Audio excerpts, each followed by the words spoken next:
Well, hello, everybody, and welcome again to the Weirdly Magical podcast with Jen and Lou.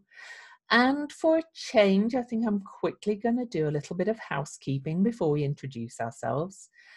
We do take questions. Jen, I don't know if you noticed if we had any. We didn't, I guess, this time. I think we did, actually. Oh, I didn't see it, so I'll look it up. But if you have any questions, then please send them to weirdlymagicalpodcast@gmail.com and you might be featured on air. And we also have a Patreon, patreon.com/weirdlymagical. So that's kind of how you can get in touch with us and how you can support our podcast. So first of all then, Jen, do you want to introduce yourself, and maybe let's mix it up a bit and you introduce yourself and show us your card first of all. You're in a mix-up mood. I am.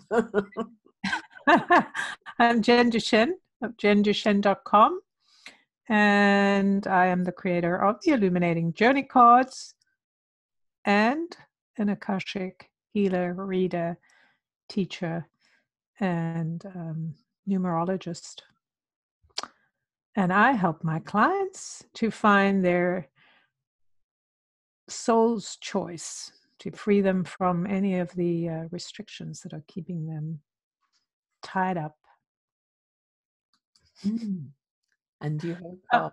Now I'm going to show the card. All right. Well, I picked a card. We pick a card every month. Twice a month. So this is the card that came up, the 23. And those of you who can't see it, the 23 Soul Portal from the Illuminating Journey cards I created. There's a woman in the middle. There's the pyramids in the back with a hawk on top of the one pyramid. The woman is wearing a kind of flame kind of dress. There is a pheasant and a sphinx. And in the background, mountains. And there's the Venus path. And to me, this card speaks of this journey we're on. It's getting curious, asking questions. The Sphinx is related to the riddle, right? Asking the riddle. What's the journey? I feel like the way the woman stands there, she's waiting to commit to a journey, knowing that the journey is perhaps not an easy journey, but one that is a soul journey. So it feels very much connected to the soul, to the commitment of, I want to say taking the flame. I don't know what that means, but kind of this idea of being invigorated by your own desire, what you believe in. So it's the kind of following your path. I also think it's interesting because it's a 23, which we've talked about before, and the 23 is a very powerful number. It's about trusting your own intuition. And now because I look at the card, I kind of feel like it looks like almost like a sand lion coming alive, which is very interesting. And of course, yes, go ahead. Of course, it's a desert card and very fiery, and the full moon we're going to be speaking about is a fiery full moon. And 23 is the degree that Eris is at in Aries, which is another fiery card and relates to my card. You'll see when I bring my card up. So right. And 23 is also related to, it's called the Royal Star of the Lion card. So I think it's interesting that the lions are showing up as well, because this is the Leo full moon. Yeah, exactly. Well, I am Louise Eddington. I am a soul astrologer, and I guide people to freedom and to create the life that they desire. And the card I pulled is the Princess of Wands, so another fiery card. And this colors. Sorry. But this is this mastery of spontaneous expression and liberation. So it's very Leo in that respect. And if you see, she's actually got the tiger by the tail and kind of like floating up to it, towards it. But I mentioned that Aries, where Eris is related to this card too. She actually has the horns of Aries on her head in the card. So it's altogether a very fiery card, and so is Jen's, and it's a very fiery full moon because the full moon is in Leo, and a full moon is an opposition. So we've got the moon in the sign of Leo and the sun in the opposite sign of Aquarius, which is air, which fans the flames of the fire. So it's a very creative and expressive full moon.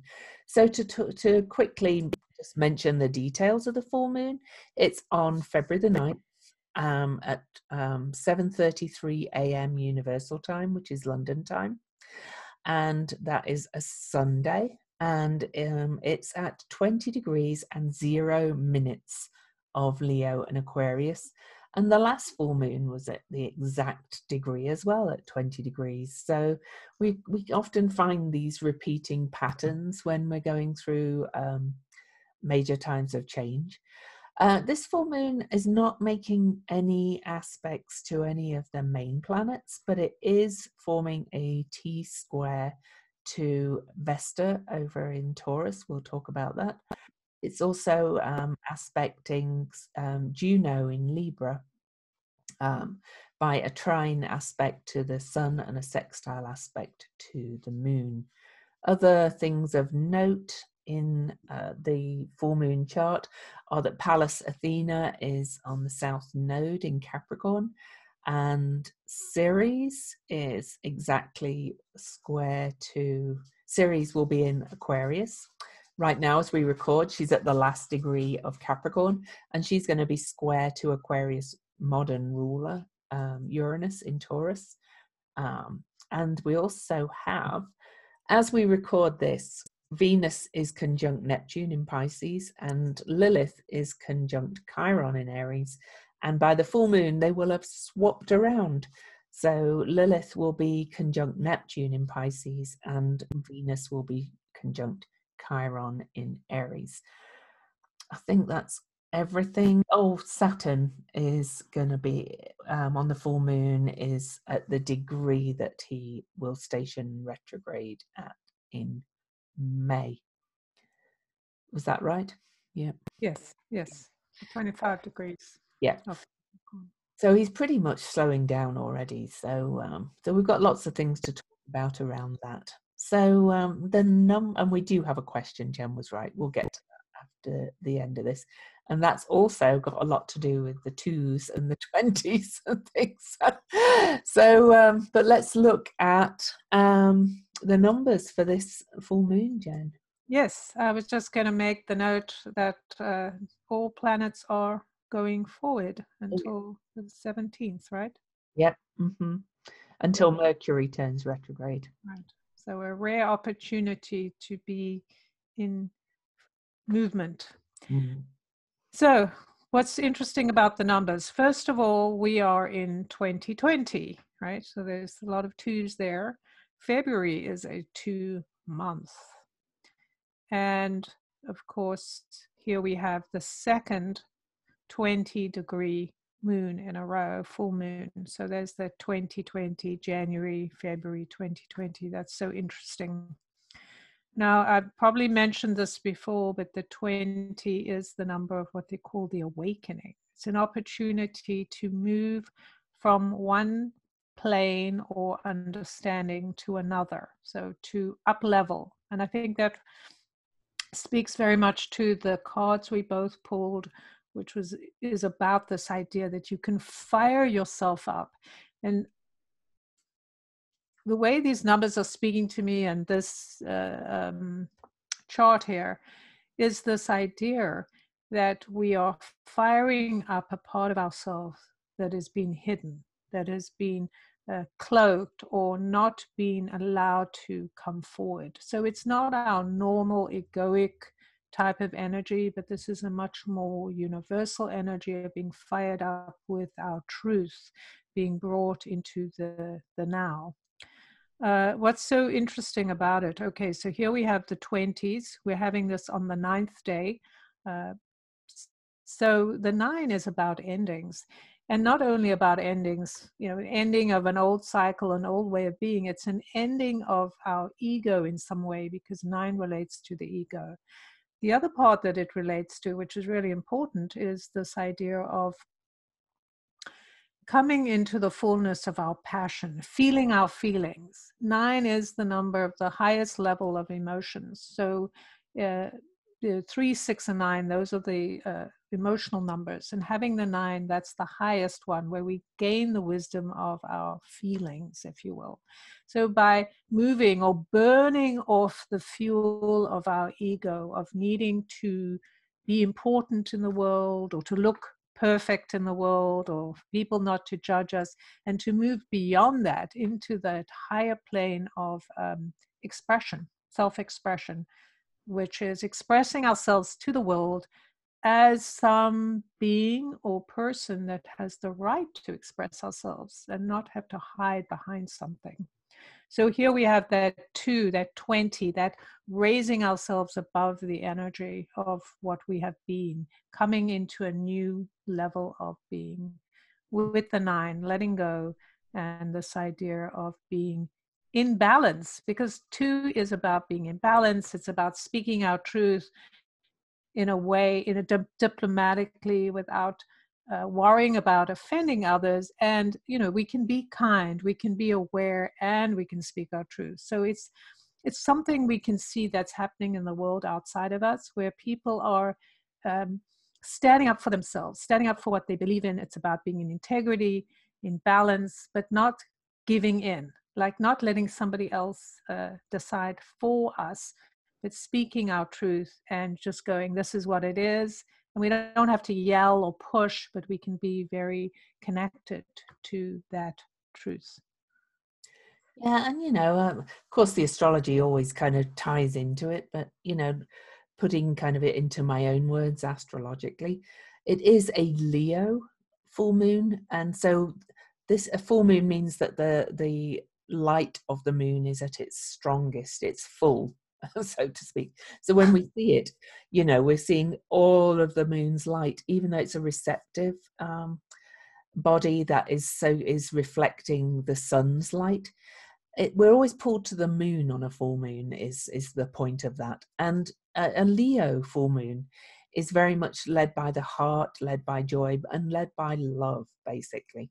And at the opposite side, we have the sun in Aquarius, and we're being, Aquarius, well, the sun is our ego, and Aquarius has this tendency, it's a very complex sign, but the words that come to me on this full moon are kind of this feeling of, I'm not I'm special, but I'm different and all that. But we're asking where we're more in common, I think, in this full moon than where we're apart.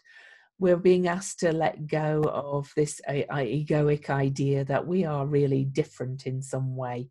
Because yes, we're all unique, but I think sometimes when there's too much focus on the Aquarius, we set ourselves apart too much, and that means we lose our connection with others. And with Leo being, as I said, it rules the heart. It's about joy. It's about love. It's about creative self-expression in its highest form. Yes, its lowest form can be the ego as well, because it's ruled by the sun. But we're being asked to let go of that and step into this heart-led space, I think, on this full moon. And I do think this square to Vesta in Taurus is kind of reflective of that, because Taurus is ruled by Venus. It's very much about kind of earthly love. It's about feeling the connection with the earth and with our core values. So more and more we're being asked to step into this space of love coming forward, and stepping out of these old restrictions and things that we've been bound by for so long, that we're being released from, or being given the opportunity to release from, over and over again in every lunation at the moment. So Right. And it's very interesting. Of course, Leo is the heart energy, and Kur, or the lion heart, we talked about the number 23 relates to the lion, the heart of the lion. The Leo, of course, ruled by the sun, shining our light. I think this is one of the things to recognize, is when you shine your light as a unique being, you have no competition, because Uranus is about connection and it's about your community. And when we recognize the individuality of each other, there is nothing to separate or dissociate us from. And that's the key here. And I think that's what Lou was talking about, in the sense of we want to celebrate our uniqueness and, and perform, in a sense, right? We want to shine the light and just show who we are and be full of that energy, and recognize that we can do that and be in community, that we can all shine our light, and together we're illuminating our experience, we're illuminating our world. Because the Aquarian energy, and this is true of the 9s and 2s, it's the same kind of energy, right? Is this idea of separation, thinking that we don't belong. Or with the 9, the 9 idea is to be connected to all community in its highest form. It's universal love. It's understanding we're all connected. So we can choose to be separate and say, people don't understand me, they don't like me, I don't fit in. That's all ego, right? Because here we are being given an opportunity basically to clean the slate. This is what we're going through right now with all of this stuff. We're clearing the slate, we're letting go of what's been, and we're choosing what we're going to take forward with us. And we're going to have the results of, or the reckoning of, the things that we have done. So it's not a punishment. It's just a look, an accounting. I did this. This is what happened. This is what I believed. Now I have a different opportunity to move forward. Also, what's interesting is we're in February, which is I said it's a 2-month, which it is, but it's also a 6 universal month, right? Because we're in a 4-year. So having the 2 and 4 and the 6 and the 9, this is really interesting, because we have both the manifesting numbers 2 and 4, which is how we make things real. We attend to details, and the 6 and the 9, which is about love.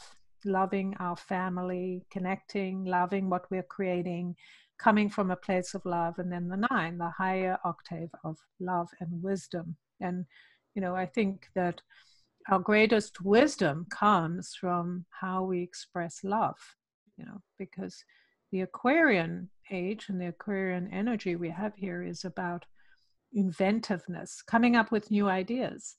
But of course, that's the head, the higher head, but we need the heart, right? The heart is where we have to make decisions through the heart in order to prevent ourselves from being too calculating. Or what's that thing like, we often see that idea that we are soulless in some way in that Aquarian thing, unless we understand the connection, the brotherhood, and why we need to get together.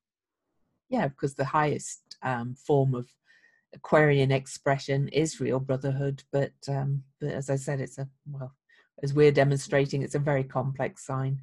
And to bring in the Aquarian thing again, we've got, I mentioned it at the start, we've got Ceres, as we record, about to leave Capricorn and move into Aquarius, joining the sun. And Ceres will be in exact square to the ruler of Aquarius, also in Taurus, which is where the moon is squaring Vesta in Taurus.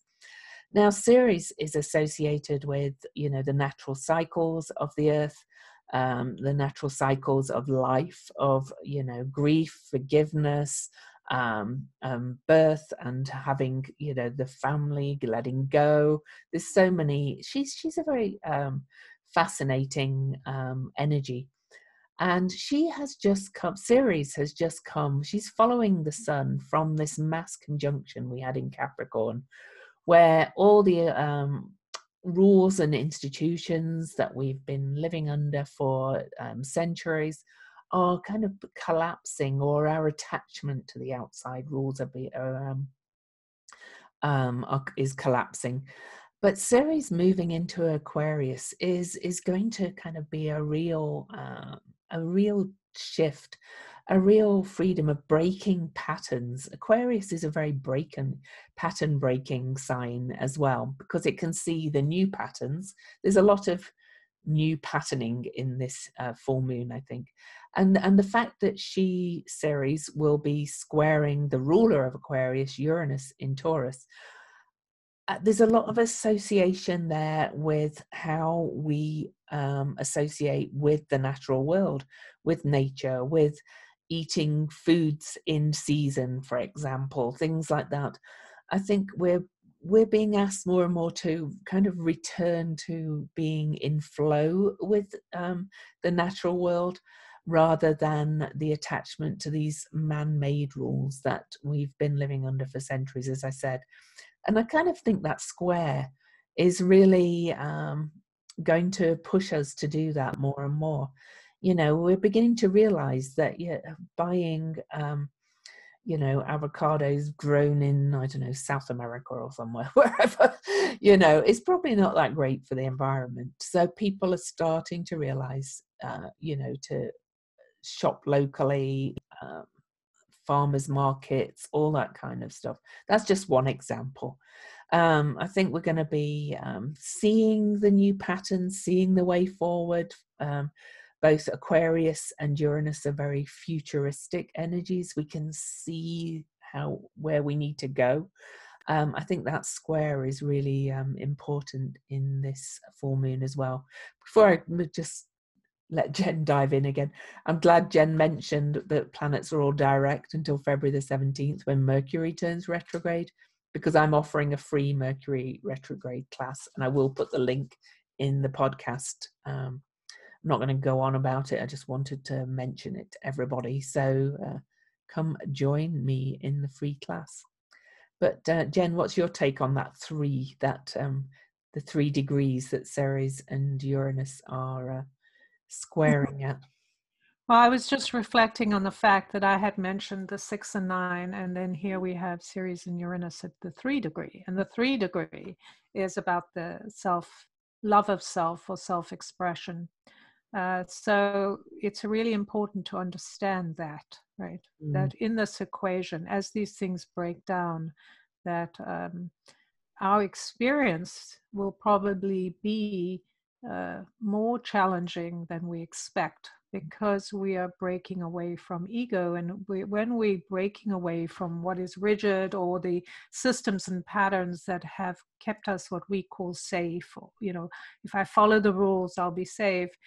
Breaking away to kind of connect to the deeper love of self, the deeper love of earth, all of this energy of love that's been activated 369 for this full moon and this month, is this idea of being willing to let this happen, because that 3 is forcing us to look at the internal connection, our light within, that is the love of the divine, the love of the earth, and not just this idea of buying local or being more tribal in how we consume, kind of sharing, which is very much that Aquarian thing. But it's also about love. Like when we care about one another and we care about our things, we treat them differently, and we treat ourselves differently. Like when we love ourselves and we treat ourselves with compassion, then we can do that for other people. So it spreads out when we're receiving the love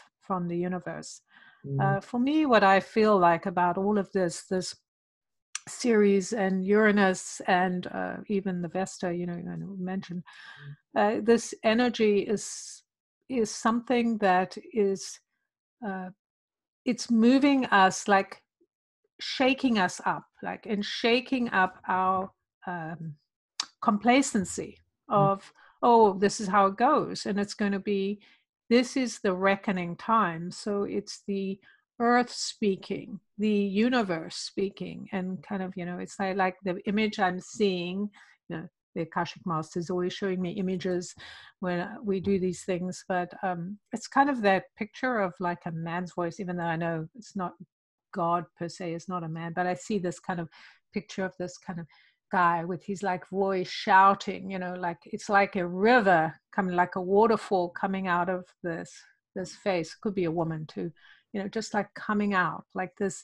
like the stirring of the emotions. And that's true for all of us. Like our emotions that have been stuck and compacted in our bodies are all coming forward. We're rising in revolution. The people against the top up, whatever, people that have been in control. Everyone's rising up with their voices, and the universe and the earth is rising up too, to kind of go, you know, I've been pressed down. I mean, the story of Ceres, like she has this issue with Pluto, right? And with the earth, because he kidnapped her daughter, right? So there's all of that that goes with it. It's the energy of understanding what is withheld when we do what we do because we don't care about the what we're using, how we're using our resources, how we're abusing it. So we are going to have to look at all of those things that come up from that eruption. Like you and I have talked about this, even in terms of when things erupt. And I'm sure there's probably going to be some physical eruption, more than what we're already seeing, right? There'll be more. What happens when the earth breaks open? Disease and floods and all of the things that come with that is possible. And of course, we can't go into fear around it. It's just recognizing these are cycles that are happening. So what do we need to do to kind of bring all of that stuff back in alignment? For sure. Now, there's a couple of other things I wanted to look at on the call, was that again, as we record, what date are we? January the 29th. That's where we are. Venus is just past a conjunction with Neptune in Pisces, and Black Moon Lilith is conjunct Chiron in Aries. And by the time of the full moon on February the 9th, the two will have swapped places, basically. Now, my take on that is that Black Moon Lilith often represents a wild part of ourselves, but it's also to do with shame, or where we've been shamed, where we feel shame for who we are, in like no matter what caused it, you know, whether it was, you know, family words and actions, or whether it was the community we were brought up in. We've all got something where, you know, we've been shamed for something we say, how we act, how we walk, how we talk, whatever. We've all got some area of shame. And Lilith next to Chiron right now is kind of bringing all that to the surface. And by the full moon, and Venus and Neptune has been releasing some of our old values that we live by and asking us to step into our new values. When they reverse, Lilith is on Neptune, and that's saying release this shame, because, you know, it's not necessarily true. It's not who you are. Or if it is who you are, then why is it shameful?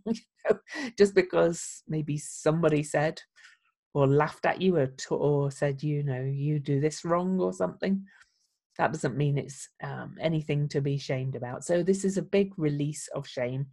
And then Venus on Chiron is saying, kind of, here's the key to healing. He's moved forward with these strong core values and this strong love of the self in Aries, because we cannot love others fully and lead with that heart love that we're talking about unless we love ourselves. So I find it very interesting that those two are kind of swapping places right now and leading up to this full moon. So that's one. Yes. Fascinating. And I think too, you know, even as we talked about the nines, the 6, the 3, the expression of self, and what you're talking about, the idea of shame, you know, that's all ego that makes us want to appear a certain way into the world. And we have to remember, this is what this whole Saturn Pluto thing is about. And the Saturn and Jupiter experience is about, that's happening as they track each other through this change, is rethinking how we our standing in the world. What do we think makes us important, or that whole idea of who we are to the world outside. And part of this is going, oh, it's about control. People at the top, who are like, the leaders, are saying that, if I do this, if I look this way, there's something wrong with me. And we've agreed with them up till now, and now we're going, no, I don't agree with that. That's not true, right? And so this is that same thing, is releasing the shame, looking at and going, those things, we don't really have the luxury of having shame right now, because we have to get out there and speak and stand up and use our voices to create this thing we're desiring to bring into the world. So if we focused on, oh, I can't go out and speak because people will look at me because I do this or I say this or act like that, then it's going to stop us from, it's going to stop our liberation. And this is all about liberation, the understanding that if we're made by source and we're these souls, then how can some other human tell us who we should be, right? That just doesn't make any sense, right?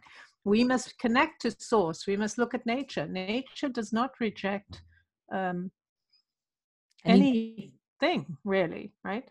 And there's as long as you, sorry. Yeah, no, you're right. And there's a lot of this outsider energy in this chart, right, about where we felt like outsiders.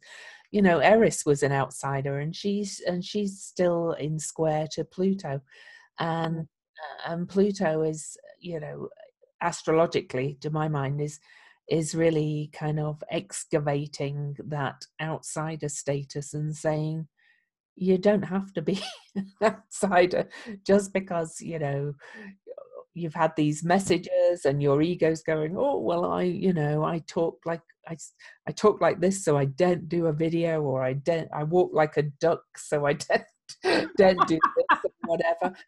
And, I understand these fears, and these messages that we get are so ingrained. And so, yes, it is ego, but it's not easy to let go of. I think the universe is helping us to let go of these things right now, or giving us the opportunities to say, okay, whatever that means for you, whether it means you're going to get up and speak at a political rally or whatever, it's just, you're being given the opportunity to let go of that feeling of, I can't do it because of whatever. So, yeah. Right. It makes me think of, there's a, what do they call that? Like Chiron, right? Has his wife is, what do they call that? Chariclo. Yes, Chariclo, who was at somewhere around there when, I think it was at 22 degrees when Pluto and Saturn met. And they say that she has, well, it makes sense, behind this man who was this great healer and was injured, right? Somebody was taking care of him, right? Because he was that outsider, as we've talked about, the neither fish nor fowl, or good red meat, or even a centaur like the rest of the centaurs. Right. Very different. Yes, so I've heard people talking about, and I actually find this really fascinating because I didn't realize that she has a 60-year cycle. So I just had my Chariclo return. Me too. Or I'm having mine. Right. 22. It's 63 years or something. Anyway. So sorry, I said 60, but 63. So 22 degrees. So Capricorn. So the interesting part about this is they say that she was this amazingly, her energy is this amazing, loving energy that is like, this is energy we've been denied for thousands of years. The true compassionate love of like mother love. Like most of us haven't experienced that in this lifetime or in many lifetimes. So it's something that helps us understand we can forgive ourselves and let go of this energy of being confined or controlled by someone else. Because I was just thinking, as Lou was talking, it just like made me laugh, because it's laughter and humor that makes us realize or accept our humanness. We laugh about it. It's funny, because it's funny when we do things. Instead of being embarrassed, we can just laugh. Like other people are laughing, let's just laugh with them. Let's just join it in. If it's something that really feels bad, then we need to tell them, like, that really hurt my feelings, right? But it's like hiding and putting these cloaks isn't going to help us move through this time. You know, it's so interesting to see all these female energies connecting with these old style male energies and all coming out and working in pairs, because again we've got to look at the twos. This is all about the polarity or finding that point of connection. Like we can be apart, but what is it that's going to bring us together? And I think, Lou, you were talking about in terms of the Aquarian thing is, yes, we have all these inventions, these ideas about how we want to go forward. We need to bring our hearts in it to connect it. So it's not just cold and calculating. It's connected. We're doing things that all of us agree with, or most of us agree with, right? That's the democracy. Aquarius is about democracy, true democracy. Not the idea that some people are more important than others, but that we're all important. We're all special. Yes, so when we're all special, then, you know, no one is more special than the other. And that's the inclusion, and that's us. We need to be the ones to find the way to bring the connections together, to build the bridges, right? That's the Chiron energy. That's two Chirons at two. So it's really fascinating, again, what's happening here with how these numbers are lining up next to one another. One other thing in the chart is Pallas Athena, my favorite asteroid. She's the visionary kind of strategist, and she is just past a conjunction with the South Node, the releasing the past end of the nodal axis, and she's kind of following all these other energies through Capricorn. Mars is still yet to come through, but you know, to my mind, she's bringing us the opportunity to see a roadmap forward under all this collapse, because, you know, the Tower card is very much what's happening now. We're institutions are being shown to be completely corrupt and things are falling apart, and but behind that, we're always being given this opportunity to see how we can move forward, and things are starting to change underneath it, even if you look for it.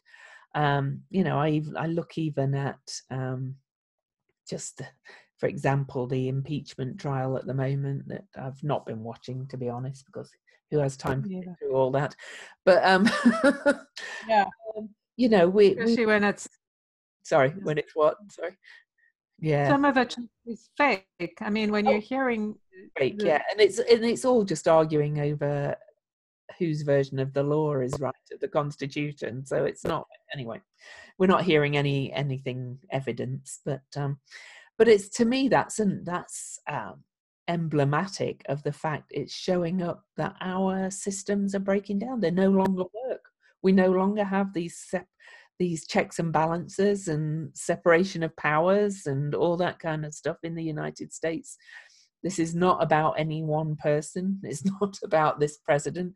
It's showing up how the system was built to fail in a way. It kept going for quite some time, quite well, but now it's failing, and we need a new way as we need into a new age. But we're seeing underneath, you know, the risings of people doing things more in community, doing things together. And I'm not talking socialism either. I'm talking about something very different. You can feel this groundswell coming underneath. And Pallas Athena following through, to my mind, is giving us that opportunity to see a new way of doing things. So Right. She's a Yeah. strategist, right? So you Yeah. have that energy, and she's at 8 degrees. Now, I was just looking, there's a couple of energies at 8 degrees. We have Oh, Vesta at Mercury 17. as yeah. Mercury, that's right. And we have Neptune at 18, at 17, that's also 8. We also have, I don't know what the other one is. I can never remember the face. It's like a mask at 8. Oh, no, I'm wrong. That's Oh, 28. So it doesn't. okay. Right, so forget that one. But very interesting because, of course, we have 2 and 4 that are active, and 8 is the high level manifesting. It's about leadership, making it real, looking at things not as obstacles, but using strategy. How do I get past through this? How do I stop seeing this as an obstacle? How do I use this as an opportunity to bring my leadership and to bring people together in order to make things real in a different way? So it's also a very Aquarian kind of um, energy there. So I find that fascinating that she's at that 8, which is the strategy number, right? Mercury at 8 as well. This looking at the bigger picture, kind of widening the mind, opening up the mind, letting the higher mind get in touch with the higher heart, right? So we're really looking at all of those things. And I don't know if you mentioned the fact that because the moon is separate from everything else, really, No, I it's right. So it's this energy of kind of looking at the picture from the idea of the heart, from the emoting what is really the sense, the truth of who you are, this light, shining your light out into the world and cooperating with what's happening out there instead of going and cooperating with the things that are working. Like, let's admit that this other stuff isn't working, and we need our voices and our love and our passion and our expression and our togetherness to break through, because individually we may not have a lot of power, but when we get together, then things start moving, people start listening, they start paying attention. Like, I find it hilarious. I know it's sad too and painful, but it's also hilarious to see all these people on the top trying to scramble and control things, and the things keep bubbling. I find it quite hilarious too. Even though I know a lot of people, I acknowledge a lot of people are in fear and things because of, and there is a Right. lot of chaos. Yes. I'm not going to pretend the chaos is going away. It's not going away for quite some time. Right.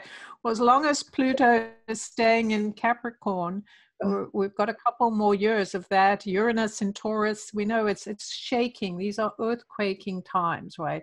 Everything's shaking on all levels, the physical, the mental, the emotional. But I mean, that's how you get rid of stuff. Like, you got to shake that shit out, right? You got to shake it. Right. And I do want to mention one thing. One of my mentors mentioned about Ceres moving into Aquarius. I do, yeah, again, I do not want anybody to go, oh my God. But I think basic looking after yourself is really important, because Ceres is probably going to see an uptick in this coronavirus thing that's going around. The shift into Aquarius. Usually the shift into a sign brings this kind of rush of energy, and it's airborne. So Aquarius is an air sign. So all I'm bringing it up for is that, maybe take more care of yourself, a lot more, hand washing, just be aware of who you're hanging around with and things, but don't go into fear, because most healthy people are recovering from the virus anyway. So right. And just to put this in perspective, every time there's a revolutionary change, there is always disease. yeah, And of that's all kinds. all kinds, right? And that's just par for the course, because you have to remember, that's part of Aquarius is things coming in, same as Uranus and Taurus, physical things coming in. But it's also, there's control. Like, the people at the top don't want to let go of control, and and this comes out in all different ways.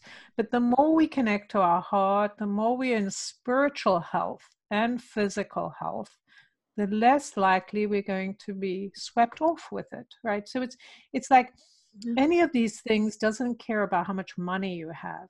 But when you have a good constitution, right, you in integrity, you're less likely to be impacted by it. And that's just the way it is, because you can just look back in history.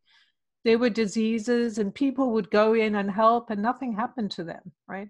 Exactly. And some people who were like overcautious, they died anyway. So it's just, So that's I'm not asking for caution. I just think it.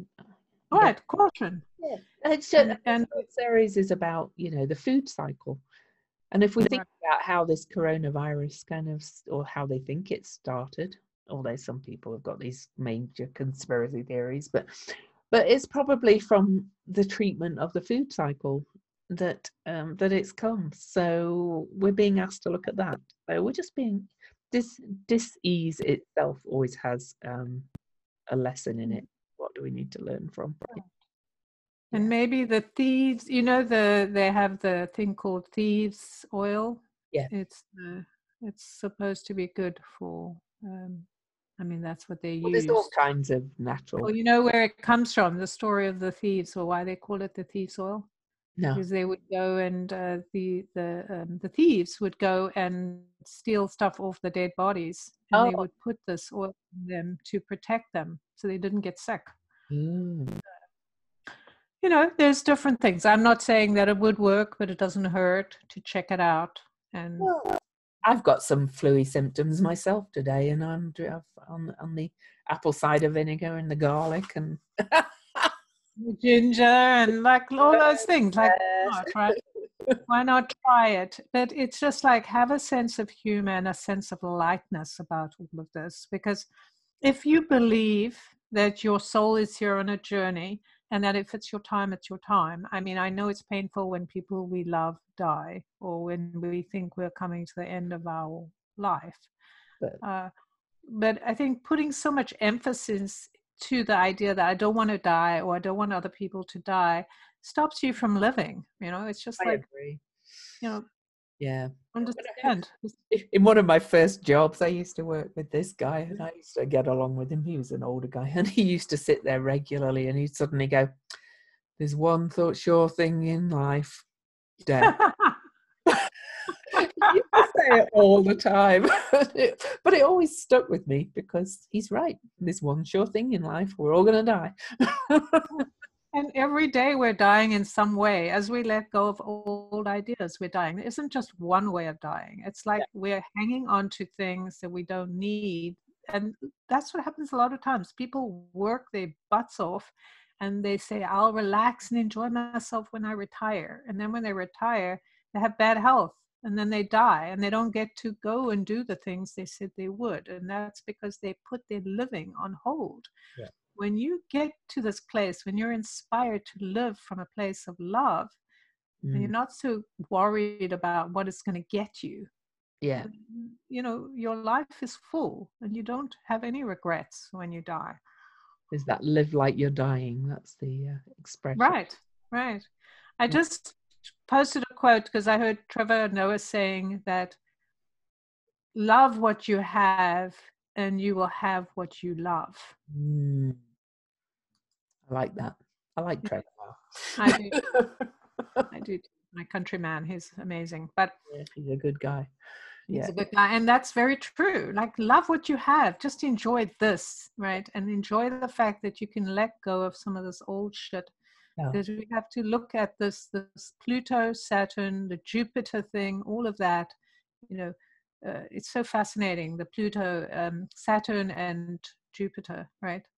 With this idea, and there's Jupiter at 6, Saturn at 7, at 25 and 15. So again, we have the numbers, the awakening of through love, right? This idea of changing ourselves through love, through the discipline of love. And there's Juno as well up there in Libra, actually aspecting the full moon. And she's at a 3 as well. But Juno, I've often said, in an individual chart, I think she has a lot to do with the marriage, who you want to be married to. But in a mundane chart like this, which is what the full moon chart is, much more to do with the rights of women, the oppressed, the abused. And here she is in Libra, the sign of peace, harmony, balance, and aspecting this new moon. So that's about loving the other as well. So yeah, and Right. that's free again. Yeah. Right. The three again. That love of self, love yourself, and that love spreads everywhere, as we've said. But I also think the understanding of this whole Jupiter, Pluto, Saturn, understanding this energy, that Saturn is stripping you of your old illusions in a way. Mm, And the things that you may consider hard, like it isn't always hard. It's about using your time, your resources in mm, a different way. And Pluto, definitely the bringer of death, the of, and that's of right, and that's all kinds again. Yeah. right, and the cycle series with this idea of it's the replenishment of land. When you use land and it loses all its nourishment, then it has to lie fallow, and this is what this is all about. It's coming back to the truth, Yeah. to the basic truth. And of course, uh, Jupiter expands. What is it expanding right now, right? When it's working with Saturn, which is restricting, expanding and restricting is helping you kind of redefine the space, the world you want to live in, which Mm. is so interesting. I mean, here we're being given this opportunity to redefine how we live and focus on what it is we want, right? Step by step. So I do think we should read the symbols because we have a question too, unless there's anything other that you wanted to say pressing about the astrology. Mm. No, I Yep. think we've covered a lot of what there is to say. I mean, there's a lot more, but Oh, there always is. We could go on forever. So I'm going to read the Chandra symbol first this time, I think. Go So for it. a holly bush covered with berries. It is in the snow. The ornamental display and deep underpinnings. Within the karmic theatre, you perform to the hilt as your best self and your worst self grappling with each other in extreme mutual polarization. The witnessing intelligence is far removed from this dramatization and registering every nuance from beyond.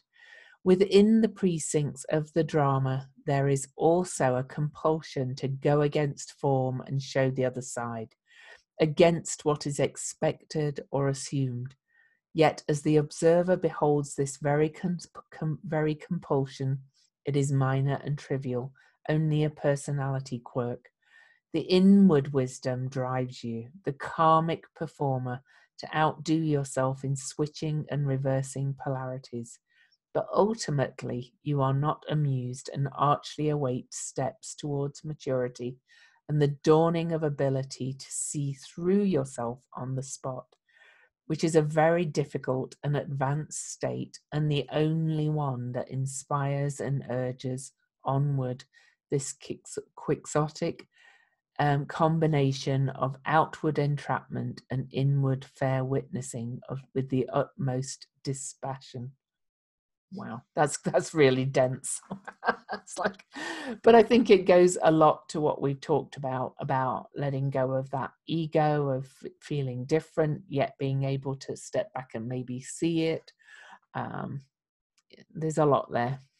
So Right. It's very dense and rich, something to think about, but it does really speak to what we talked about. it does. It's making choices around who you want to be, how you want to live. You can choose to live divided or you can choose to live connected. And what does that take, right? And Yeah. using your courage to live a different life, right? Mm. That's what this is all about. Live through the heart. I did love the dawning ability to see through yourself on the spot. it's learning to see where you're coming from, this egoic place, and it's not easy. But that's the Aquarian ability to step back and above, to kind of witness it, and then you can change it. Awareness. Right, and very much that Artemis kind of thing as well, is this idea. She came out of the head, right, the head of her father Zeus, is this idea of being that higher knowing. But I also think having the compassion, when you have the compassion, when you see yourself as you are, naked and kind of the illusions are gone, just having that compassion, that love, like it's okay to be that kind of springboards you into, well, what can I do? How can I play with all of my gifts and all this stuff that's in the world? How can I make something different? How can I get together with other people and collaborate and create? It just gives you so much excitement and joy to know there's so much, anything is possible, and what are you choosing, right? So instead of hiding behind that whole thing about who you've been. All right, let's have the Sabian symbol. The Sabian symbol at 21 degrees, which is, 21 is all about truth. The truth will set you free. Free.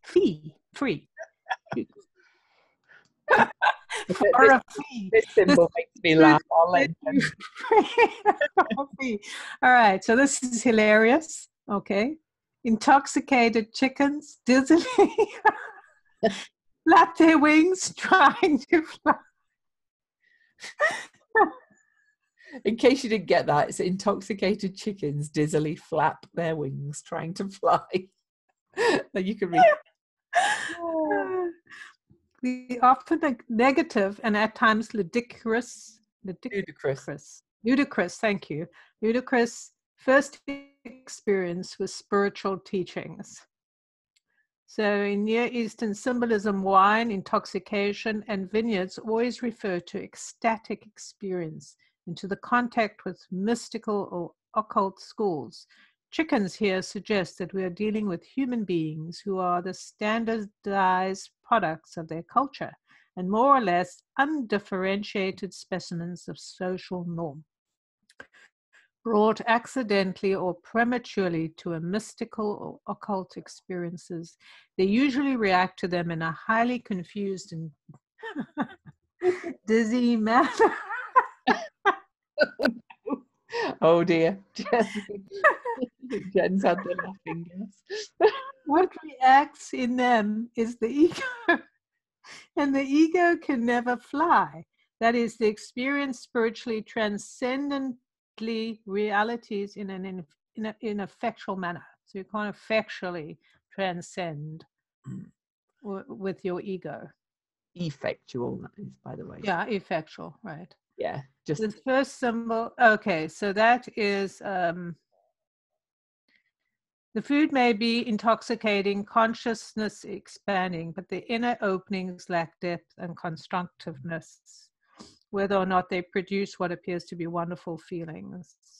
So you can talk about the danger of premature expansion of consciousness.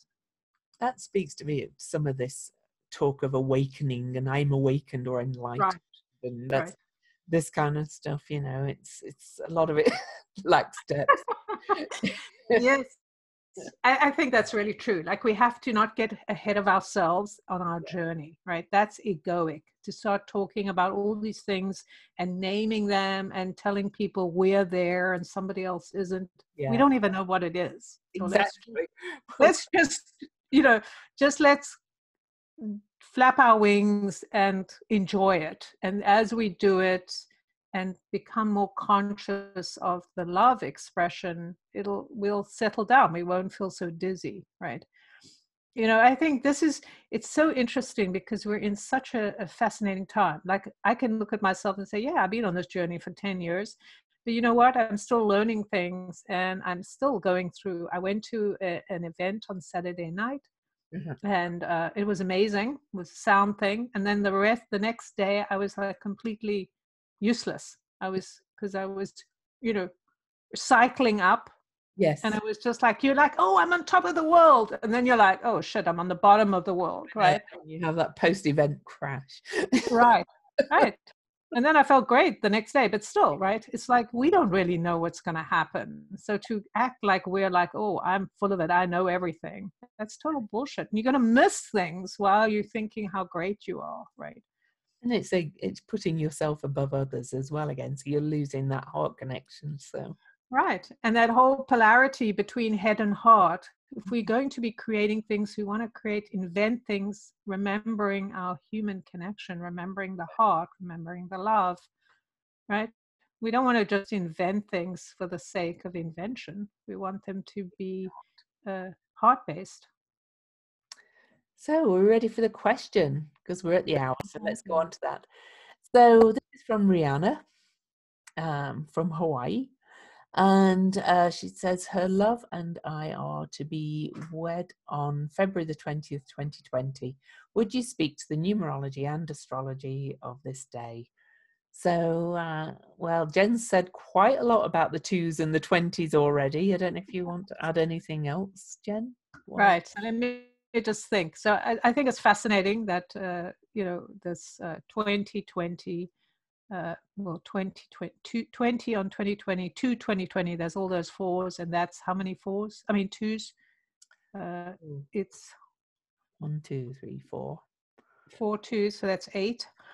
So Yeah. what's so powerful about this is it's wonderful that you've chosen this, because of course 2 is not just about an awakening, it's about the connection, it's about the community, all of us in the 21st century with the 20 coming together to see each other in a different way, to connect with humility and understanding and willingness to work together and attend to the details that are so important. It's about relationships.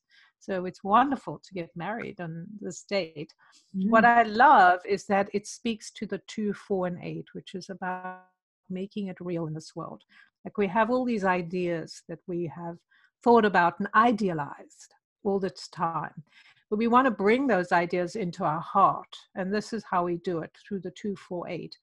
We create a world that we enjoy living in, that we're treating each other with kindness, that we're allowing our intuition to guide us, that we're taking a rest when we need to, that we're not dismissing that feminine aspect of being.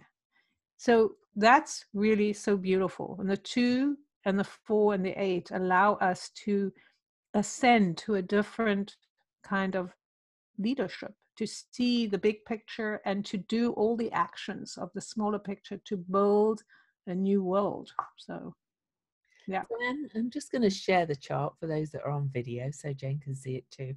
It's this is a real The date. look at it. My cat was just sticking her tail in front of me. It must be important if a cat comes by. Been very needy lately. So the couple of things that jump out at me really with this is there's a lot of 2s in this chart as well. Chiron and Lilith are both at 2 degrees together, again with that healing. Again, swap the places again. So have I got the right date? February the 2nd, or is it February the 20th? No, I've got the wrong date. Sorry. But it's interesting that we have, because Yeah. this month we're having a lot of 2 days, right? And 4s, 2 4s and 8s being activated. So it's very. I thought there was a big trine, Mars trine Uranus, from Capricorn to Taurus. That's an exact trine at that 3 again that Jen talked about. So you can go, we don't have to repeat all the numbers over again. And Chiron's at 3 by then. So there's a lot of 3s in the astrological chart for the day. But I think that's a lovely trine actually for a relationship. It's got this kind of drive to both help each other to really kind of innovate in the relationship and such like. It's got a lot of healing too. Anything else jump at me astrologically? Well, we are in Pisces season, so you've got that lovely Pisces higher love kind of energy for the day. So it's a really nice chart, to be honest. I don't see there's not many challenging aspects, I don't think. Nope. Do you see anything, Jen, that jumps out at you? No, I think the thing that it is fascinating that we have all those threes, right? The sun is at 1, and then and the moon and the sun are both at 1, of course, so that's great. New beginnings, and then the threes are fascinating because that's about the self-expression, right? Being yourself in a relationship, being individuated, as opposed to codependent, or what they call interdependent. So that's what I see. It's a very of the minds kind of relationship. Yeah. Right. Being able to communicate and share a relationship and be who you each are. And there's a nice balance of elements, I think, in the apart from there's not much air, but then we have there's the Aquarius, of course.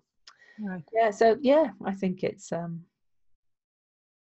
good day to get married or to nice chart, nice numbers. Yeah. Right. Yeah. Yeah, it's a great time. This twos are about connecting us. So it's a great time to, whether you're getting married, you're wanting to improve your relationships with people. We can see it's playing out in the world. Those leaders that are choosing to take the inclusive idea are doing the right thing, because this is what the twos are asking for, to balance. You balance by allowing each side to have their say, letting them create their own muddle, right? You don't need to do it. They will create their own muddle because they're out of integrity. When you're looking at the twos, it's all about creating that balance of relationships. So have a wonderful day, Rihanna. You'll have Yes. time to listen to this before you get married, and what a lovely place to live and get married. So, okay, so Jen, do you want to tell everybody where they can find you? And let me just quickly remind everybody that if you want to send your question in, it's to weirdlymagicalpodcast@gmail.com, and that we do have a Patreon, patreon.com/weirdlymagical. I think my cat's getting hungry, so tell everybody. Here she is. Your cat Luna. Well, she's all Luna. about the full moon, right? Yes, she is. And that's why she's like, this is my moon. Yes. So, yes. So people can find me on my website, jendushen.com. I also have a free group on Facebook, We Belong Here. You can find me on Instagram and on Facebook, Jen Dushen. Google my name. My cards are available on my website. I have a group that's also on my website if you're interested in joining a monthly group. And I am offering Akashic. I teach Akashic classes, people how to read the Akashic records. So I do have a class coming up, and that's on my website, online and in person in San Mateo. And I have, well, this Sunday I'm actually doing a free meditation, Akashic meditation. So I'll have that somewhere, maybe on my website, but somewhere it'll be. If you join my newsletter on my website, then you'll be notified when I do events, as well as get my insights. And I have a YouTube channel as well, which I'd like more followers, because I do weekly videos on from the cards and what's happening and other stuff. YouTube channel called your name? Is that your name? Yeah, Jen Dushen, I think. Cool. Okay, well, I'm Louise Eddington, and my website is louiseeddington.com. My business is now called Cosmic Owl Astrology, hence the owl. And but I'm gradually getting everything shifted over to that. I have a Facebook page, Cosmic Owl Astrology /Louise Eddington. I have a free Facebook group called the Planetary Magic Cafe. I'm offering a free class coming up, the Mercury retrograde class. I will put a link with this, but you can find it on my Facebook page or in the group as well. and anything else. Oh yes, my YouTube channel, Cosmic Owl Astrology. I'm also looking for more subscribers and things, because YouTube's algorithms are such that the more subscribers and viewers you have, the more you get. All right. So, one of those weird things. and so on Instagram too, Louise Eddington. But Google my name, you find me everywhere. And I hope you'll join me on the Mercury retrograde class. I've decided that there's too much fear around Mercury retrograde, and I aim to change that. So that's what the class is about. And I think that's it from us. I don't think there's anything else for this episode. No, but we love your reviews. If you enjoy our podcast, we'd love your reviews. We have some great reviews, so thank you to those that have left them already. iTunes, even if you don't use iTunes to listen to podcasts, you can go online and leave reviews on iTunes, and that's where the reviews show up. So please leave us one. All right. Okay, so that's goodbye from Lou. Happy February. Yes. And goodbye. Yes. And goodbye from Jen. But yeah. Yes. Oh, well, we'll be back one more time before then. Right. Yeah. Okay. Goodbye from Lou. Goodbye from Jen.